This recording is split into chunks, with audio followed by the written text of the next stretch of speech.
don't worry, the police officers came out right after that, got on their knees and saluted to Black Lives Matter, so it's totally okay. Welcome back, beautiful and amazing human beings. My name is Zurkadowski here of WeAreChange.org, and we have a packed house for you today. Stephanie tried to get the cameras all around here, as of course we have a lot of incredible people for some really incredible news out of Argentina. There's also a lot of crazy foreign policy news. There's a lot of domestic news. We're going to get into all of that, plus a lot more for the next 2 hours here on youtube.com/WeAreChange. And then that conversation will get a little bit spicier, specifically on rumble.com/WeAreChange, where you, the viewer, will actually be able to call in. As, of course, we will be taking your questions as members of LukeUnfiltered.com get to join a special Telegram group. That Telegram group gets, of course, the ability to call into the show at 8:30 p.m. Eastern Time. Any super chats will, of course, be addressed, and we have a lot to talk about. So strap in. We're going to be here for the next 2 hours. Share this video with your friends and family members, as, of course, we have the crazy news out of Argentina, and to talk about that are some people who actually know a lot about it, a lot more than me and Clint do, and that, of course, is Mr. Esteban. Mr. Esteban, who are you, and how would you introduce yourself for the people who don't know you? Well, thank you for having me, first of all. I'm the editor-in-chief of a media outlet called Contrapoder News. I'm also the host of a podcast, we could call it that, called Contrapoder 3.0, and another one like Giro a la Derecha. So that's basically me. Sweet. Martha Bueno's here, too. She won't leave. She was here since the last time she was on here, and we just can't get rid of her. So, Martha, who are you? Wow, thanks, Luke. I am the CEO of Argood, a nano-emulsified chewable tablet, Delta-8 chewable tablet, and also just a political commentator and the first candidate in the United States to run a political campaign on OnlyFans. Clint is hiding in the corner. What are you, Sneeko, Clint? Gosh, if only. He seems pretty cool. His life is fun. No, Clint Russell, host of Liberty Lockdown, co-host of Tower Gang, and co-host of this fine program, a.k.a. thebestpoliticalshow.com. Make sure you leave a comment down below, hit that subscription button, and hit that like button for us while you're at it. Thank you. Great website name that actually Stephanie thought of. Steph, who are you? I'm Steph. We Are Change on Insta.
Está emocionada.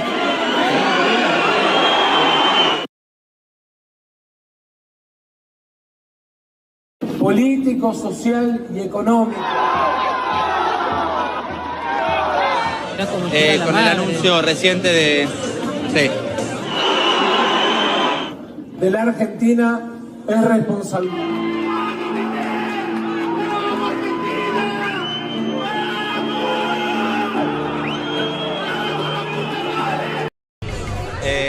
Está emocionada. So yeah, not a lot of people happy, and some people really happy. Esteban, I want to first go to you because you have a depth of knowledge in this entire field that we do not have here. What do you make of this victory? I'm personally surprised. Are you? I'm not that surprised. Like, if you follow politics in Argentina, you realize that Javier Milei is kind of this political phenomenon, you know, that was actually growing. He started as somebody from the academia, like he wasn't well known. Then he started doing interviews. When he started like that role, he became this character that was actually kind of, how would you say, kicking, or punching the leftists. I mean, not literally, but basically he would tell them to their face that they are thieves, that they are, he called them la casta politica. A lot of Political people caste. Yeah. A lot of people say that he's a populist because of the way that he's doing politics. I don't have an issue with that term, to be honest. He divided Argentina into classes, but in his case, he didn't do it like by social classes or by race or by gender or any of those things that the left usually does.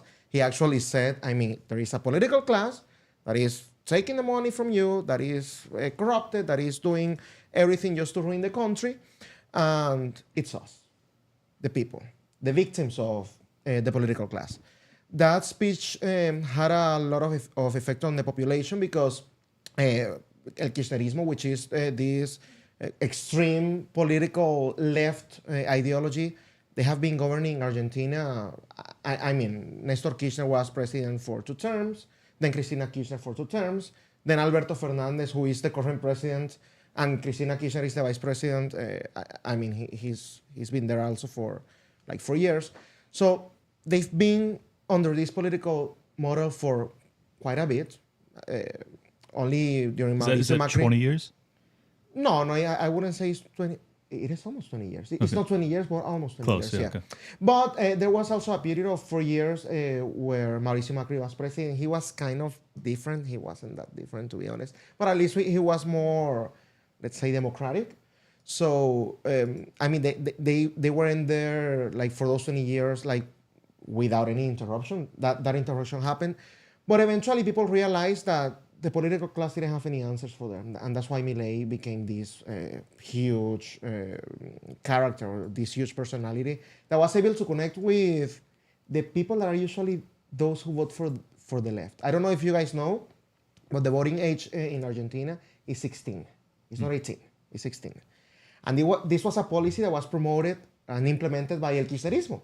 Their logic was actually really good and brilliant. For the bad, but it was brilliant. They said, I mean, young people always vote for the left. Let's actually make it legal for them to vote. And that way we're never going to lose another election. Or it's going to be harder. Well, Milei became I would say, the main leader of the young people, of the working class, of basically, those votes that the left is always bragging about having. That didn't happen in Argentina. I have a quick question for you because I'm totally mystified as to, I understand that the financial pain usually catalyzes a big shift in the electorate. But what was it that made kind of this Austrian economics, libertarian argumentation viable?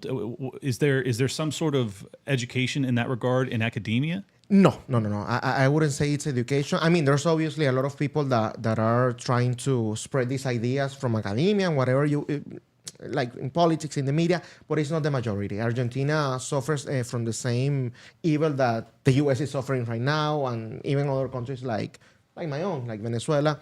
Academia is mostly taken by the left. It was actually this need of finding solutions, to the hyperinflation that they have, or to other like problems. Also, there is a growing like safety issues in Argentina.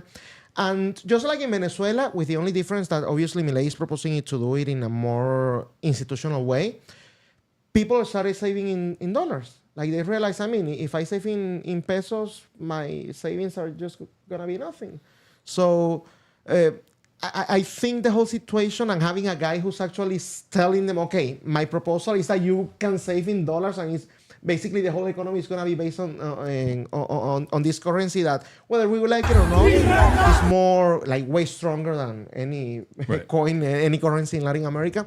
So I think that's why he connected. He actually listened to the people. Again, he's not from the political class, so maybe the struggles that the people were having, like he saw them, and he was just amazing at putting that into a political message. Yeah, so there's going to be a lot of different things that are going to happen for his presidency if he's going to be able to, of course, get into that political office, because there's a lot of theories out there. There's a lot of people doubting him. There's a lot of people saying he's a wolf in sheep's clothing. I want to get into all of that. Martha, you were telling me he's probably going to win. There was a lot of people online saying, hey, he's not going to win. What's your reaction to all of this? As, of course, you pretty much were telling me, like, yeah, he's pretty much going to get this, and he did. I was convinced he was going to get it because the third candidate, the third runner-up, this was a runoff election between Sergio Massa and Javier Milei. There was a third candidate, Patricia Bullrich, who in the election, the votes were split three ways. Massa is an extreme leftist, whereas Patricia is on the right and Milei is a libertarian. So when Patricia was, ousted from the race because she got the third highest vote count, she endorsed Milei. And so that, I think, sealed his fate for the win. And what is my reaction? I am over the moon. I've said it the last time, and I'll say it again. Any political candidate has the opportunity, or, I always hold them to what they said. And I hope to see that everything that he proposes, he actually lives up to. But with that said, the fact that we finally have somebody with the bully pulpit being able to convey these libertarian ideas, be able to talk about the problems in his country and that are created by the political caste system, which is something that I think we would benefit from in this country too. We have the same problems. We have a political caste that, they do the things that benefit them and don't benefit us. So being able to have somebody in that position, being able to speak out, I think it's all good. Is he all 100% good? Am I going to, think that this is it and Argentina is going to be back to the number one country, the best fiscal, whatever country in the world? Probably not. It's probably going to take a while. They were the richest country in the world at some point. Hopefully they make it there again. Although that kind of would screw us over. Yeah, let's not bring them back to the 1940s, if you know what I mean here. But there's a lot of interesting history in Argentina. We got a couple super chats here. We got one Rumble rant by Anne Osois, who says, I'm just here to give you money. Thank you, Anne Sonominis. Appreciate that very much. We got another super chat by Spider Lamp saying, can we borrow your voting machines, please? We got a couple of states that could use them. And I think it's fair to say that very good super chat there, Spider Lamp, as of course, a lot of people question the election results here inside of the United States. Al Gore did it, Hillary Clinton did it, Donald Trump did it, and got in trouble for it for some strange reason.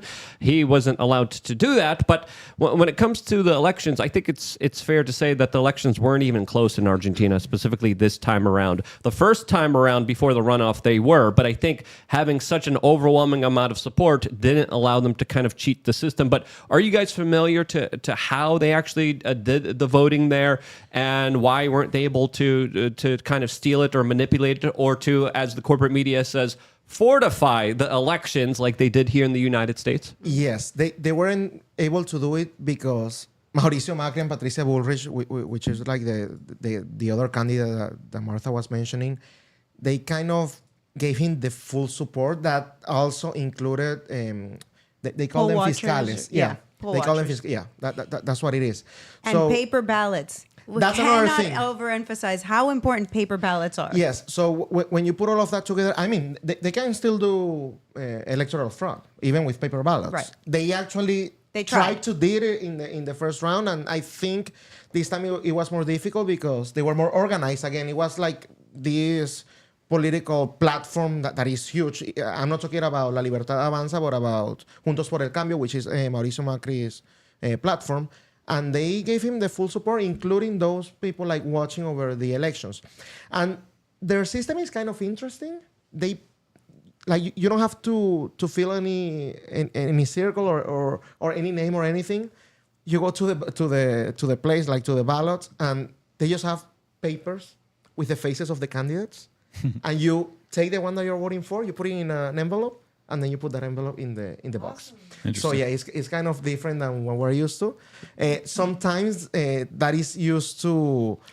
So you're saying that they have racist voter ID laws in Argentina that discriminate and hate people? Yes. How dare those bigots? They don't call it a racist policy. They actually say, I mean, you're showing that you are who you say you are. Well, that's pretty racist of them not to call it racist. Hateful, bigoted Argentinians. But the issue is that sometimes, because of that system, you see people that take like the ballots of the opposite team and they just throw it away. So when, let's say that I wanted to vote for Milei, when I go, there is no anything like for me, there is no way for me to vote for Milei. So you have to tell the people, but you cannot tell them which ballot you're missing. You have to say, hey, you need to refill the ballots. If you tell them, I'm missing the ballots of Javier Milei, they're going to be like, oh no, you cannot vote anymore. Mm-hmm. So yeah, it's kind of tricky the way like to do it. It's not impossible to do an electoral fraud there, but it is a little bit hard. Is there any potential for civil strife for those that were supporting Massa and the more, I don't know, statist approach? What do you mean, like protests in the streets? Yeah, like that is happening already. Okay. So and there was a guy who was like assassinated like today, I believe, because they just said that the message that the killers. I don't think they have found the guilty person, but they said this is gonna keep happening after Milei won. wow. So, yeah. Assassinations? I mean, yeah, just killing on the streets. Do you know who it was that was? No, we don't know. No, it was just somebody random on the streets. Like, Oh, okay. That went after who specifically? No, I mean, he's saying he they was don't just know. supporting. Yeah, he was. Got just, it. Well, Latin America, random you know, person. it doesn't really shy away from violence and has a lot of history within it. But for me, looking at this whole kind of picture, I'm kind of excited for Argentina. You always hear about how beautiful Argentina is. You always hear how smart the people are, how great the steaks are, how great the culture is. And they've been plagued by just horrible central banking policies that have been just printing money out of thin air, have been destroying their way of life. And now to have someone come in and say, I'm just going to upend everything. I'm going to get rid of the Central Bank of Argentina is a very big, bold move that is definitely going to have a lot of different changes for the people of Argentina. What do you? That's one thing that I'm personally excited about. We got a lot of videos that I want to show you guys of what Milei is talking about, what he's promising. But what about you guys? What are you guys most excited for what he is going to be doing as president of Argentina? You first. I mean, to me, the first thing is the economic approach. In Latin America, and I understand there's a lot of criticism of saying, you don't have to use the dollar, maybe there's a better way. Doesn't matter. In Latin America, using the dollar is like, I don't know, using Bitcoin here or something else. So the fact that he's trying to take, I think he's going to do it. I'm confident that he's going to do it. He's going to take that power of the government of printing money and basically eating the savings of the people. I think that is going to be his most, even if he doesn't do anything else, that is going to be his legacy. We have other examples in Latin America, like Ecuador, like Panama, like El Salvador, where at least in that sense, like those countries don't suffer from the same crisis that we see in Argentina or in Venezuela, where inflation, I mean, at some point, inflation in Venezuela was 20,000%. So exactly. So that what was the inflation in Argentina? Because I know right inflation now, it was pretty huge too. The official numbers is 140. You know that. But the official numbers are full of crap. Exactly. Like it's probably 500 or maybe even more. But I mean, if he's able to fix that, Argentinians are going to have a better standard of life, and it's going to be something that is lasting. Yeah, there's already a black market for a dollar trade for the Yes. local currency there that, of course, is far different than the official currency and the official trade, just like in Venezuela. When I landed in Venezuela, literally, I gave a guy, behind backdoor deals, like secretly $100, and he gave me a suitcase filled with cash.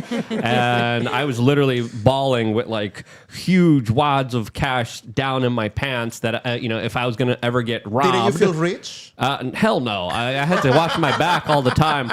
As soon as I got out of the airport, I took out my cell phone, and these kind of anarchist gangbangers that we hired as private security freaked out, and they grabbed my phone. They're like, "What are you doing? You do not take your phone out here at the airport." As literally hours before I went out of that airport, I heard gunshots, and those gunshots were an Egyptian tourist that just walked out. Literally, someone tried to grab his bag. He resisted. Bomb. Boom. He's gone, and he passed away. So people don't understand just how rough and crazy things get, especially during economic turbulence. But my time in Venezuela really was eye-opening. My time in Zimbabwe was also very eye-opening. But I'll just be a little frank here. When we went to how do you say this? Strip clubs. I'll just say it. When we went to the strip clubs in Venezuela, we made it rain like it never rained before. But that wasn't because we had a lot of money. That was because of the hyperinflation that happened in that country that just absolutely wreaked havoc on the local populations there. And now we have Javier Milei making sure that those strippers are going to get rained on a little bit less, as the currency is probably going to be a little bit more valuable now. And to give people an understanding of the inflationary rate, 140% would mean that if you have an item that you're purchasing for $10, 12 months later, it would be $24. He's Harvey dancing. And that's... What is he saying here? Translate if you can for us. He's just pumping his hands. He's Didn't pumping say his hands, anything. going Yeah, he doesn't crazy. say anything. No, but he does say something. I don't know why we're dealing with this slow internet speeds. We got some good internet speed here, but he says something to the effect. He says "mierda" and "libertad" or something like that. Probably Hold viva on. la libertad, carajo. Maybe. Yeah. What does that mean? Give me the damn liberty, right? Long live liberty. How do you say it? Carajo. Viva la libertad, carajo. Viva la libertad, carajo! Yes. It's going to be my new slogan. We should make that a T-shirt You should. because I think that would be that great. would sell right now. My team watching. Let's get this done. And hold on. Let's see if this video plays here.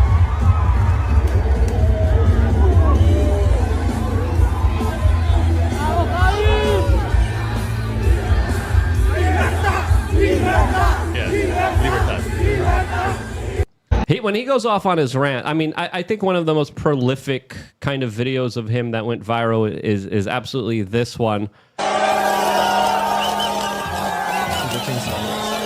one's a little scary, no? No, I think, correct me if I'm wrong, but I think the chainsaw represents all the cuts he's going to be Yes. making to government, which is freaking awesome. If there ever was a symbol of something to stand behind, it is cutting bureaucracy. It is government wasteful spending. It is cutting all the bull crap that the people have to freaking deal with and just saying, you know what, no more government for you people. We're going to be finally free and able to do what we want. Here's the chainsaw. We're going to take it by force. That's a strong message. I have actually a question about that because I was watching one of these videos where there was like a dry erase board and he has like all these different government agencies and he's like throwing it out. He's like ripping it off the dry erase board and saying like afuera. Yeah, afuera, like out.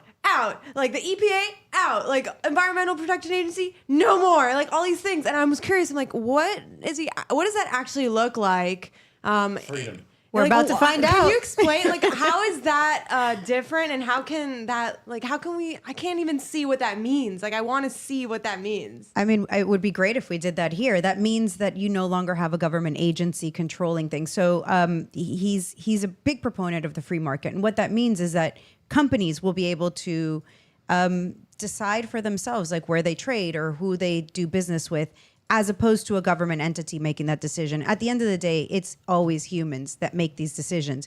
But you want to know who that human is and what they're aligned with. So if it's a government, they're going to be aligned with their own interests and not the interests of the people. I got an important question for you guys because obviously the decades of living under pretty harsh socialism and inflationary pressures, you've got a lot of people that have become reliant on the state just because they're so destitute.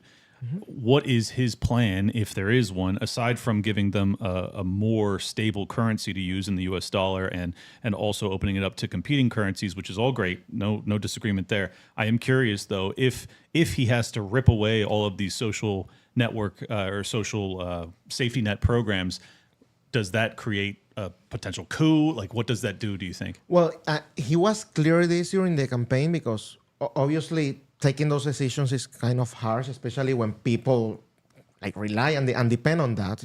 If you take it just like that without having taken care of them first, they're gonna starve to death. And I mean that is not practical either. Yeah. So he did say that he's gonna close all of those agencies and basically these subsidies are gonna stop. But at the same time, he said that we're gonna start with giving like Argentinians the opportunity to basically like work to, you know, like there's going to be so much in the market that these people are going to voluntarily start leaving those social plans. And I mean, after they leave, it's not like, okay, you're going to come back. You know what I mean? So right. It's going to be cut in a way where like after people are not needing that anymore. Yeah. With all of the economic opportunities that should arise after. He talks about a 3-step plan. So it's not the way that, I think us libertarians, we sometimes discuss, like, we just want to get rid of the state today. And I think that the way he's proposed it is like a step-down program. So he talks about the first layer is making sure that people stop starving to death. And I think that's a big problem for Argentina. So I think they have a little bit different issues than we do here in the States. And so I think that's like in a step down program. So he's going to phase it out. Phase it out. Yeah, that makes perfect sense. And I think that liberalizing the economy or opening it up will obviously create tremendous opportunity. And if you have a sound currency, it should recover quickly. But I don't think it'll be overnight. And the reason I'm concerned is just because, if you had a terrible government in place prior, which you did, undoubtedly they have a lot of debt issues. They have a lot of lien holders that are going to be attempting to collect. And I'm just curious, do you think that they will have to default on their national debt to free themselves of the old regime's issues? I don't think so. He said that they were gonna pay like the debt because he's not gonna, let's say, not recognize whatever happened before. He's trying to be as institutional as possible. Okay. Because he doesn't want to. I mean, he's already seen as a crazy guy because of the things that he's doing, right, to be creative and everything. But I think that the way that he's gonna do it is in a more like orderly way.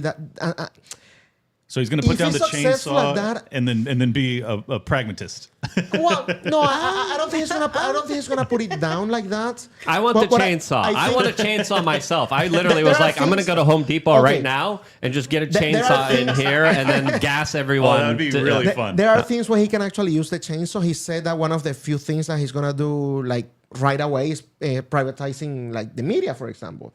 And that is like propaganda. You know what that means? That's massive. That is massive. So this is why I don't understand how he won with the propagandized, nationalized media. It's incredible. Just social media. I mean, Also, Argentina doesn't have the CIA. So. Yeah, true. But that kind of happened here with Trump as well. Like he was tweeting, and then you would see, even if it was bad coverage, you would see whatever he would put on Twitter on the news. Like the whole day they were talking about Trump. The same in Argentina. They were talking badly about Javier Milei, right? But I mean, he was making the news. Right. I don't think there's bad coverage. So it was very much a Trump phenomenon where the all press or even negative press is good press. Yeah, even better. He won by 12 points. Right. The national vote.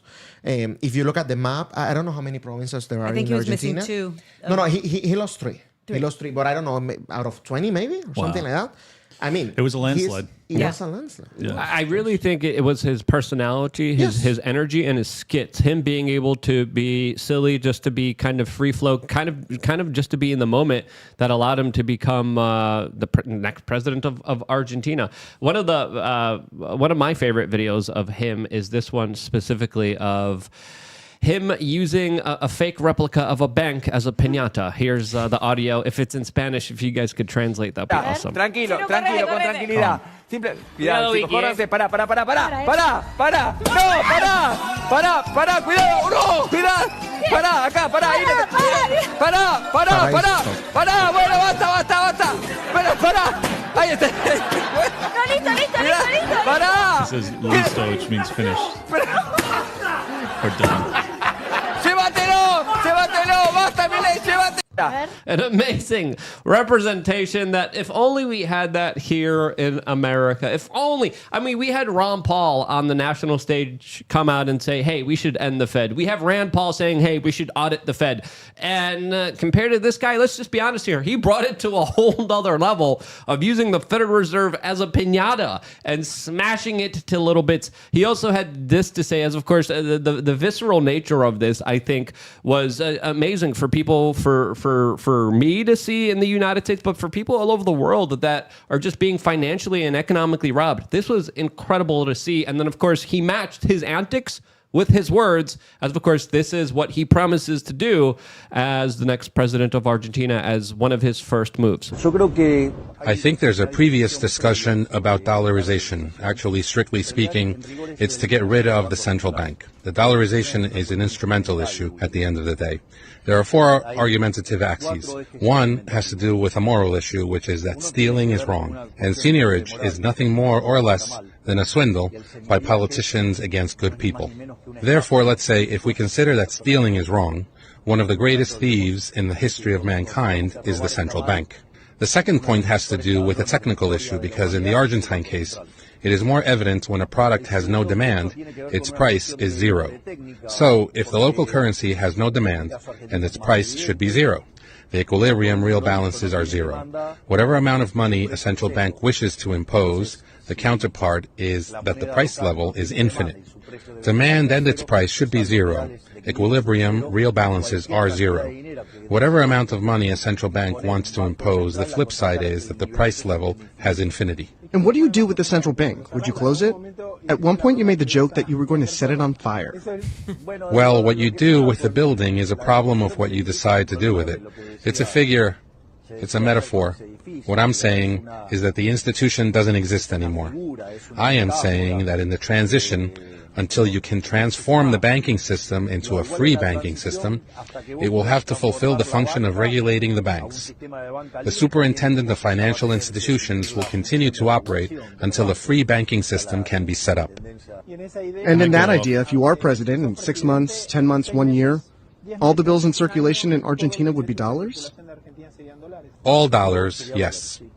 Wow. And Bitcoin. Yes. And cryptocurrencies. And Bitcoin specifically. Let me go off for a brief second. This for an old school libertarian is so effing awesome. I can't say what I really want to say until I'm on Rumble. I'll let it loose later. Look, this guy is a straight up Austrian economics professor. Like what he was doing there was Austrian economics 101. Well, he also has a very interesting past that we're going to get into that we could only get into on Rumble. Yeah, as well as Martha's past and videos that we're going to be playing as well that are also just as salacious, by the way. So stay tuned for that for Rumble. Sorry, Clint, go ahead. Yeah, I just wanted to say, this has really breathed life into my optimism in a way that I didn't expect. Obviously, we had Martha on a few days ago, and I agreed with her assessment that once it was a runoff and it was down to 2 candidates, particularly with that endorsement, he was likely to win. I still found it extraordinarily hard to believe that the election would be legitimate and this guy would actually win the presidency. He is about as radical as they come in terms of rhetoric.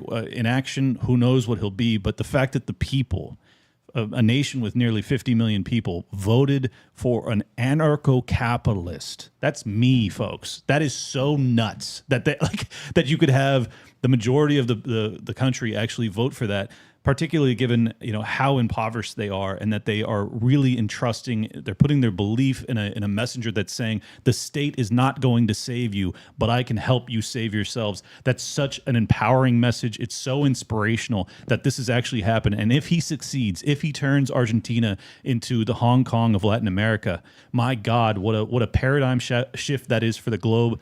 It's impossible to overstate how meaningful this might be. And think about what it'll do for America. If we are watching Argentina go from this hyperinflation nation where people are starving, where people don't have opportunity, where the only opportunity comes from the state, and he manages to turn that around, imagine what that'll say to the American people who are being told by our political class that the only way to succeed is if government is doing it for you. The only way to save money for your retirement is if the government does it for you. The only way to trade is if the United States government is standing in the way, signing those trade agreements. The only way to save the planet is if they're the ones doing it. All of those things, all of those lies that they feed us will be debunked if Javier Milei does it. And then I will turn it to you because I know that you want to tell us what this means for Latin America too. Thank you. Yeah, that is actually a really good point. I mean, if you guys follow the politics in Latin America, you realize that Hugo Chavez, the one that was president of Venezuela, he kind of became this regional leader. After he got to power, then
That's our hard-working team working behind the scenes. That's our audio engineers. So that could maybe explain to why we're having some of the issues here because we can't explain it. I'm so sorry, Esteban. Go ahead, continue where you just left off because we didn't lose you. That quickly. I found it right away. Again, I don't know what the hell happened.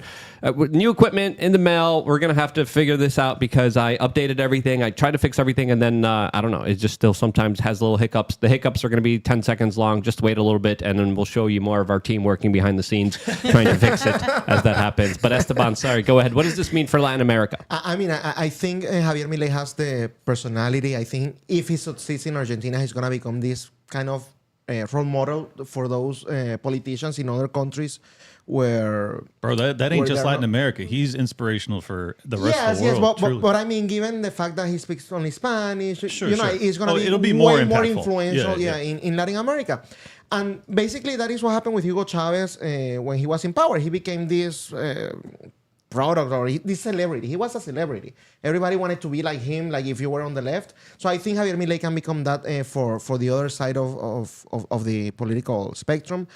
And only if he succeeds. Yep. I think, and I'm confident that we're going to see them politicians in Bolivia, in Ecuador, in Mexico, trying to copy his policies, maybe his style, like up to a certain point. And if that happens, then Latin America probably starts like to switch actually into something that is more, let's say, like free market approach. Yeah. Because in Latin America, we have an issue. The ones that we call center-right or right, they actually govern as leftist. Right. I was talking to him, Mauricio Macri, he was center-right. He imposed price controls, a lot of subsidies, and stuff like that. Sounds like Donald Trump. There you go. Shots fired, MAGA community. But that's what I'm saying. Like when you have these people being the right, then what is the left? Right. So well, that has been the issue, is that there really is no right. But quick question for you: what is the difference between Argentina and Brazil? Bolsonaro was a similar figure. Obviously, he wasn't offering free market economics. He was more of a protectionist, kind of a more Trumpian. Then Lula comes in and he replaces him. They go right back towards socialism. What would be necessary to prevent Argentina from reverting? Is it immediate success is what he has to see? I mean, he has to start showing successes. Yes, at the beginning, I'm not saying everything, but people need to feel that they actually have money in their pockets, that they are not starving anymore. That there was a saying when Mauricio Macri became president, and it was something like, now you cannot buy asado, you cannot buy steak anymore.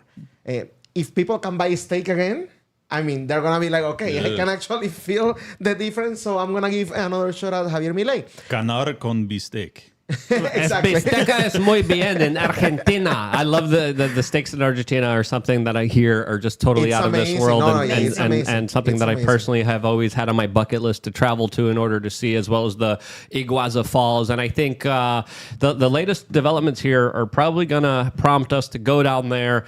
I've already been in talks with Max Kaiser. I don't want to just say too much, but we got some interesting things happening here on this independent media broadcast. But I wanted to kind of turn the questions back at you guys, more specifically, Esteban and Martha. There's going to be a lot of people who are not going to be happy with this. There's going to be a lot of people who are going to want to stop Javier. There's already corporate media attacks on him, like CNN, who wrote that it's Javier's, the far-right outsider who is bringing doubt to the Argentinian peso. And you didn't need him to do that. The Argentinian peso was already a crap hole before he took power. He's not even in office yet, and they're already blaming him for the peso being devalued, as of course it's already been record levels of devalued many times over. So what do you think is going to be the biggest thing standing in his way? As of course he also has been a member of the World Economic Forum. We're going to show that picture in just a little bit here. But what do you think is going to be standing in his way the most? What's going to be the thing that is going to be his biggest obstacle? Yeah, the biggest obstacle is going to be not winning immediately. And I think all these policies are going to take some time to become effective. I mean, you can't just overnight fix a country. I think it takes some work. And yeah, I mean, he was sued at one point because he told people to start saving in dollars, and they came after him and said that he was causing the peso to fall. And it's like, I'm pretty sure you didn't need Javier for that. It was already there. It was already, going down and very worthless. So I think that's what they're going to keep putting, as his downfall, is that the peso is going away, and good, because who's going to use it anymore? In addition to that, I also think he needs to understand what he's facing. The left in Latin America is, I mean, the ones that it's not only they're powerful. here, when you look at groups like Black Lives Matter or like Antifa, like we can call them extremists and it's okay. Over there, that is the rule. It's normal. Like the left acts that way. Yes, That's scary, they man. are criminals. They founded this group. I don't know if you have ever heard of El Foro de Sao Paulo, the Sao Paulo Forum. Basically, this was a new way of doing politics in Latin America. They said that they needed to abandon the traditional communist ways. And I mean, it's a strategy that we're seeing now of the left, like dividing people instead of social classes and other type Social of divisions. justice, Yeah. And it was founded, again, in Sao Paulo, in Brazil. It was founded by Lula and Fidel Castro. And Hugo Chavez was kind of their test. And it was successful because he connected with people like in a different way. In Venezuela, I mean, they did take a traditional approach in the sense of talking bad about, the rich and whatever. But they also started finding enemies like outside of Venezuela, the United rich, States. like Fidel Castro, Hugo Chavez, Lula da Silva. Yes. I mean, Yes, I mean, Bernie Sanders also talks about against the rich and he's the also, millionaires. yeah. So He's also super rich with multiple houses. Exactly. Yes. So it's normal. So they decided to, besides winning elections in one country like Venezuela, to make it an international movement. That's why the whole region is now under this leftist. Well, Try to speak into the mic a little bit if you can. Sorry. That's what communists usually do, is they want to have a global communist framework. So these people were so successful in that region of the world. Why not expand? Exactly. So the same, they also founded El Grupo de Puebla, like, I believe, like 3 or 4 years ago. It's kind of similar, but they're taking more of a progressive approach instead of the traditional, like, socialist approach that they took in Venezuela. So they're fighting hard for this.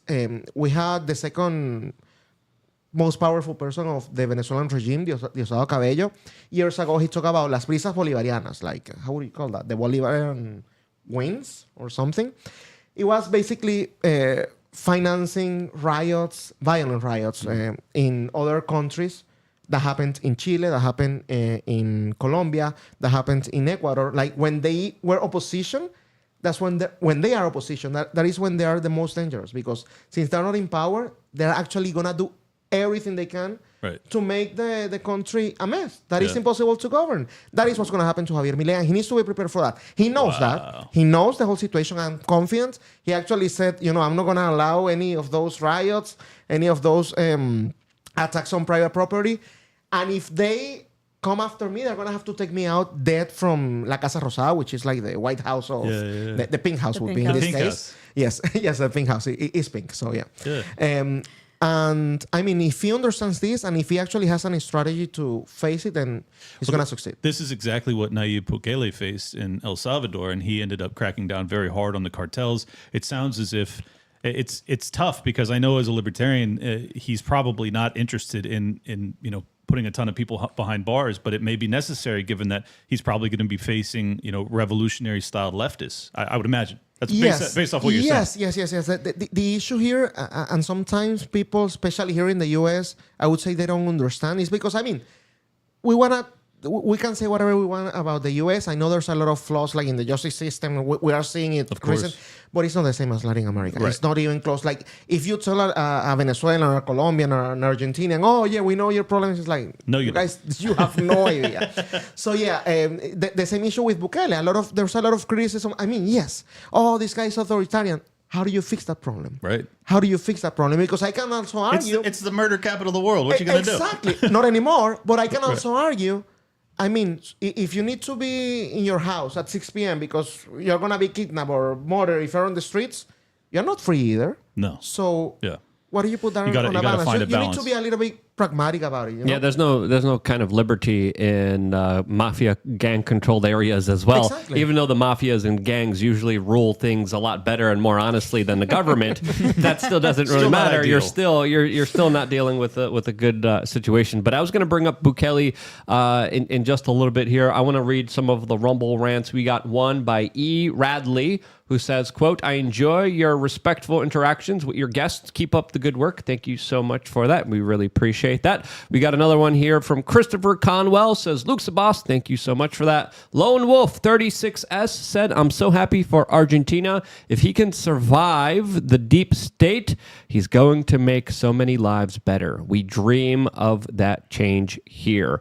Very good point there, Lone Wolf 365. We got Eric, who also gave some super chats talking about Rumble. Thank you so much, Eric. We really appreciate that. We got another one here by Insight of the Ages saying, how does this track with them adopting the dollar? That's a very interesting question. We got another super chat kind of related to that from Sleep is the cousin of death saying pegging to the U.S. Federal Reserve equals anti-Fed ? What do you guys think of those kind of criticisms saying, hey, he's moving from one inflated currency to another inflated currency, as of course the dollar is also being hyperinflated and printed out of nowhere, even though it is still the reserve currency backed by the petrodollar that is used in trade for energy globally? Yeah, so I mean, obviously there's going to be a problem. I think for any country to go from being able to print their own money to the dollar, there's going to be issues. I don't think that every solution that Javier Milei has proposed is going to be 100% and completely effective.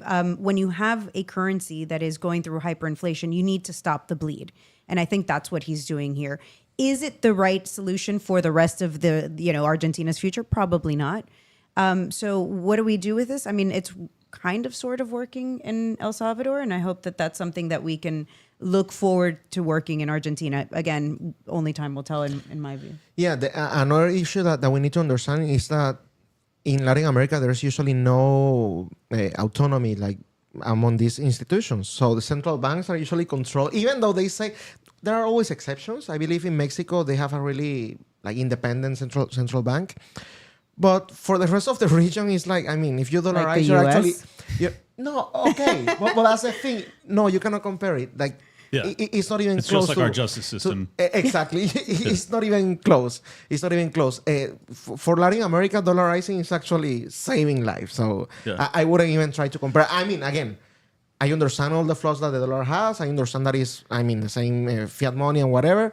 But they're going to be saved if they start using dollars instead of... It is the world reserve currency, and over a long period of time, if you compare it to other currencies, it actually has been performing pretty well comparatively to all the other currencies on the world stage, which I think is also important of note, as it is the currency that everyone uses. This is more of Clint's wheelhouse. Clint, what do you think? Yeah, I mean, this is...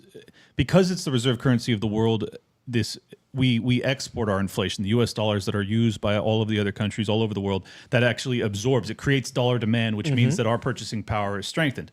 So in Argentina, I think it's very interesting because what he's doing and the position and platform he's running on, in my estimation, puts him very much running afoul of the powers that be, both in the United States and basically the global controlling elite, the neoliberal world order, whatever you want to call it. He's very much bucking that trend. So it's a fascinating tactical decision, not just because it stops the bleed, as you described, in terms of inflation, but also it means that they're going to absorb a lot of the U.S. dollars that will help with the inflationary pressures in America, which ultimately puts him in the good graces of the U.S. central banks as well as the U.S. government to a large extent. It's a very fascinating dynamic that I think may be a little bit more tactical than people are giving it credit. So I'm skeptical. Obviously, I would like to see him, fully open it up to Bitcoin and every other decentralized currency. He has said he intends to. I think this is an interim step, and I think it's a necessary one. You cannot rip the Band-Aid off entirely. You have to take interim steps.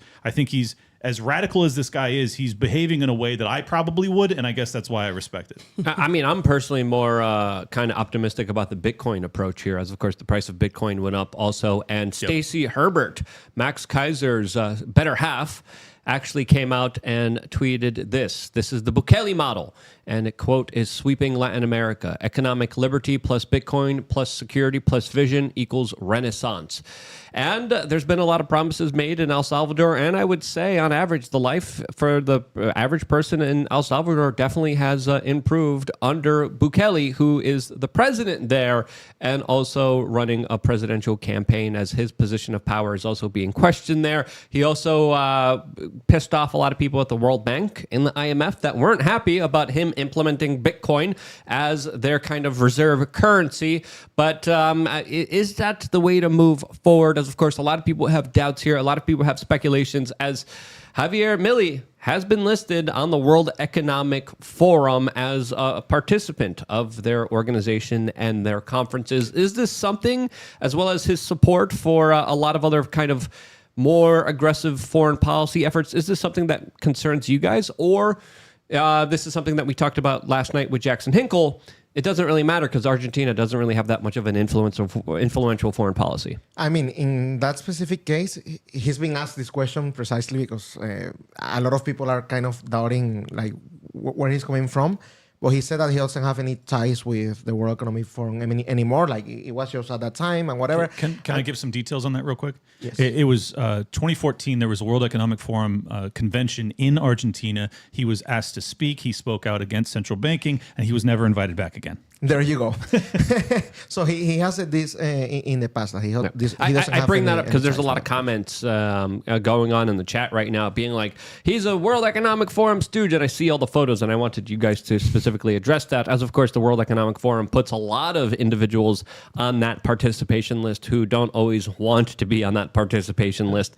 But Vivek Ramaswamy, we just had him in the show, and he had to sue to get his name removed from that. So there's a lot of people that are being tarnished. It's kind of like the Epstein flight log. It's like, yeah, there's a ton of like really bad people that were on that thing, and then there's probably some innocent people too. So like, just have and some to be honest, discernment. I would also ask the people questioning this, if they were given the chance to speak about whatever they want in these big platforms, would you take it? I would. I probably would. But I would go up there and I would argue against the globalist elite and the central That's bank. what he did. There you go. So- like you need to take advantage of the opportunities as long as you don't like consider your principles, and I'm okay with you. Exactly. Like, if I get invited to Telesur, which is like a public TV controlled by the left in Latin America, should I say no? I don't think so. Yeah. As long as they let me speak and say whatever I want to say, I mean, I'm okay with that. I've spoken on RT for God's sake, so I don't care. There you go. He went to the World Economic Forum to talk about how terrible central banking is, and people are upset about this. It's like mind blowing. Yeah. I think it's, I understand and I actually appreciate everyone's skepticism. You should not trust politicians. Absolutely. I agree. 100%. However, give the guy a damn shot. You know, he and what's the alternative? The other guy was a complete leftist. He was the finance minister that presided over 140% inflation. It's so funny. They were making fun of his campaign because they were saying Sergio Massa is promising to fix all the problems, all the issues that some guy named Sergio Massa created. So, yeah. Exactly. It's ridiculous. We got a bunch of other super chats that we should probably get into. One from Christopher Conwell saying, these two beautiful, intelligent women discussing politics will definitely keep me coming back. JS. Thank you, Christopher Conwell. Really appreciate that. Zachary McCoy gave a super chat asking, what is her OF? We will tell you that she does have one, and we will be playing a video from that on rumble.com/we are change in just a few minutes from now. We will be playing, again, not family friendly show on Rumble, family friendly show here. We will be playing those videos I'm here. Martha's biggest donor. In just a little bit.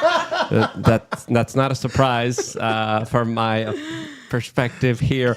Eric gave another super chat saying, censored, we are change censored. And another one saying, Rumble today. Yes, we are going over to Rumble in just a few minutes from now. Oh, they may want to talk about the DDoS attack on Rumble. Did you hear about that, Luke? Yes, and then there's a bunch of lawsuits against the Media Matters that have been officially filed. There's been a lot of strikes launched by Chris Pavlovsky. I was trying to upload my members video. Couldn't today because Rumble was totally down because it was under a massive DDoS attack. hack. So lots to talk about when it comes to alternative platforms. You haven't signed up for Rumble yet. What are you waiting for? Sign up for an account. Use a dumb, if they are asking for a phone number, are they asking for a phone number? They didn't ask me for a phone number when I signed up. I don't recall But if they do, use a Google phone number account and just do it that way. We got another super chat here by Delta Tango saying, happy for Argentina and hoping that we are as lucky soon. We don't have much time left. That is very true.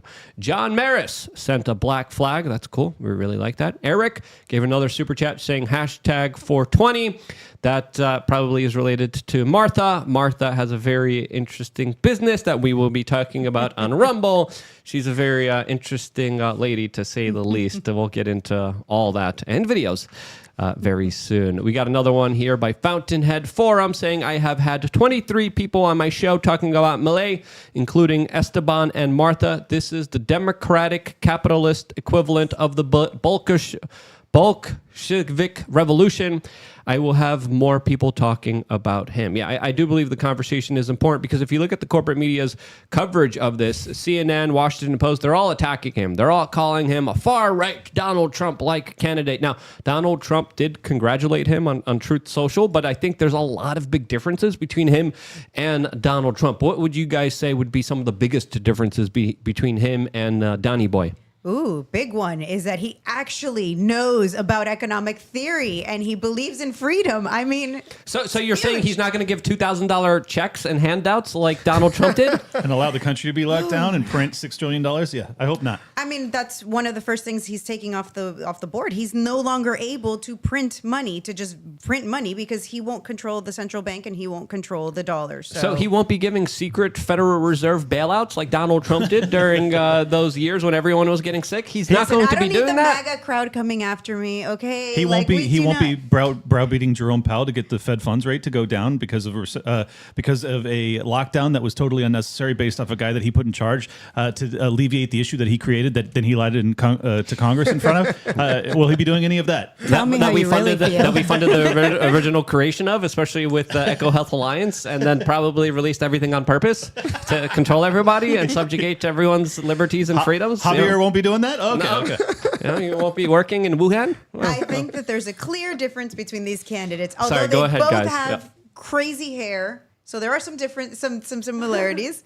And dope comb-overs. Yep. And apparently they both have a way with the ladies, but we'll get into that later. later. We'll get into that later. His girlfriend's he has a very interesting past. He does a very checkered and interesting past that I can't wait to get into.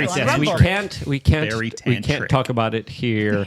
Clint, control your potty mouth here. As of course, said tantric. Exactly. You can't say that here. Okay. What? Here's the image of Javier at the World Economic Forum, not looking too happy, sitting there himself, kind of looking a little bit inquisitive, to say the least here. But he also says a lot of things that we can't play here on YouTube, and there's a lot of other things and news that we can't talk about here. Again, we're going to move that conversation over right now to rumble.com. If you want to watch us, all you have to do is just go to rumble.com/wearechange, and we are right here, or just go to Rumble. They have been very nice to us. They just put us on the front page, and we are right here where we are going to be continuing the conversation and showing Martha's videos that are going to be... we can't even mention where the videos came from here. We'll get into all of that plus a lot more, but I want to thank everyone for their super chats. I want to thank everyone for sharing this link. I want to thank everyone for also becoming a member of LukeUnfiltered.com. Members will soon be able to call in on LukeUnfiltered.com in about 30 minutes on Rumble to ask raw, unfiltered, unvetted questions live to everyone watching. So I'm very curious and interested to see what you guys will be asking us in the spur of the moment. But as of right now, thank you guys so much for being a part of this independent media broadcast and supporting us and being here for us. Before we go over, we got another super chat here by High on Caffeine saying, greetings from Argentina. I think he gave a 3,000 peso super chat. I don't know how much. That's a quarter. That's like that might be I'm just giving you a hard time. $50. I appreciate the donation. Saying Milei is not part of the WOF. I think he meant to say EF. He is against it. It was hard to defend the votes due to fraud and people stealing or destroying his ballots, but we did it.